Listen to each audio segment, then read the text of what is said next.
మనకి స్వతంత్రం వచ్చిన తర్వాత జవహర్లాల్ నెహ్రూ గారు ప్రైమ్ మినిస్టర్ అయ్యారు. అయితే అప్పటికి కూడా ఈ సిక్కులు ప్రత్యేక దేశం అడుగుతుండేవారు. పాకిస్తాన్ ఎలా విడిపోయిందో అలాగే కూడా మేము కూడా విడిపోతాం అని చెప్పేసి అప్పటికే కలుస్తానన్నటువంటి ఉద్యమం ఉండేదంట. అయితే నెహ్రూ గారు వీళ్ళ సిక్కుల్ని శాంతపరచడానికి వీలుగా తన యొక్క పర్సనల్ సెక్రటరీగా జస్వంత్ సింగ్ అనేటువంటి ఒక ఆయన్ని పెట్టుకున్నారు.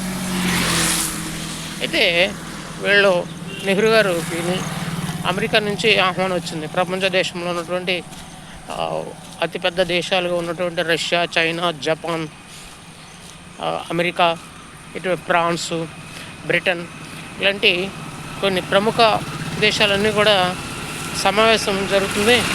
అంటే వాళ్ళు ఏమేమి కనిపెట్టారు అనేటువంటిది చర్చాగోష్ఠి జరుగుతుంది. కాబట్టి మీరు కూడా రావాల్సిందిగా అని చెప్పి నెహ్రూ గారికి ఇన్విటేషన్ వస్తుంది. ఇన్విటేషన్ వస్తే ఈయన కూడా జస్వంత్ సింగ్ అని తీసుకెళ్తారు. అందరూ కూర్చున్నారు. పెద్ద హాలు, అమెరికా వెళ్ళిపోయారు. పెద్ద హాల్లో అందరూ కూర్చుంటే ఫస్ట్ అమెరికన్ లేచి, మేము పసిఫిక్ మహాసముద్రం యొక్క లోతుని మేము కనుగొన్నాం అంటాడు. అంటే ఎంత అని అడుగుతారు ఇంకొకళ్ళు. అడిగితే అది ఆయన ఒక ఫిగర్ చెప్తాడు, 2 కిలోమీటర్లు అని ఒక ఫిగర్ చెప్తే ఈ పక్కన ఉన్నటువంటి జస్వంత్ సింగ్ గారు లేచి ఈజిప్ట్ కరెక్ట్ అంటాడు. అంటే ఈయన అప్రాక్సిమేట్లీ ఒక 5 కిలోమీటర్స్ అంత డిఫరెన్స్ అని ఏదో ఒకటి చెప్తాడు ఆయన. ఈ లోపల రష్యా అతను లేచి మా దేశం భూమికి ఆకాశానికి మధ్య ఉన్నటువంటి దూరాన్ని కనుగొంది అంటాడు. మిగిలిన వాళ్ళు అడుగుతారు, ఎంత, హౌ మచ్ అని అడుగుతారు.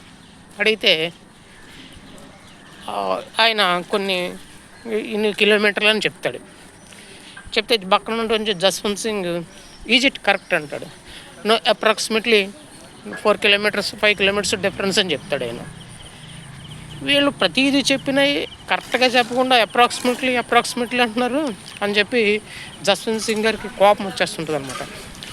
ఇక నెహ్రూ గారి టైం వస్తే నెహ్రూ గారిని ఆపి జస్వంత్ సింగ్ గారు చెప్తారు, మీరు ఆగండి సార్, నేను చెప్తాను వీళ్ళకి అని చెప్పి, ఈ మధ్యన మా ఇండియన్స్ ముక్కుతో మాట్లాడుతున్నారు తెలుసా అంటాడు.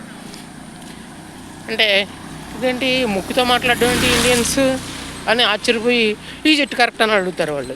నో, 1/2 ఇంచ్ డిఫరెన్స్ అని చెప్తారు. చూసారా, ముక్కుకి వాడి కోపం వచ్చిందనమాట. ముక్కుకి ఆయనకి కోపం వచ్చి జస్వంత్ సింగ్ గారికి 1/2 ఇంచ్ డిఫరెన్స్ అంటాడు. ముక్కుకి నోరుకి 1/2 ఇంచ్ డిఫరెన్స్ ఉంటుంది. కాబట్టి ఆ విధంగా తెలియజేసి వాళ్ళకి ఒక గుణపాఠం చెప్తారు ఆయన. ఇది నేటి కథ.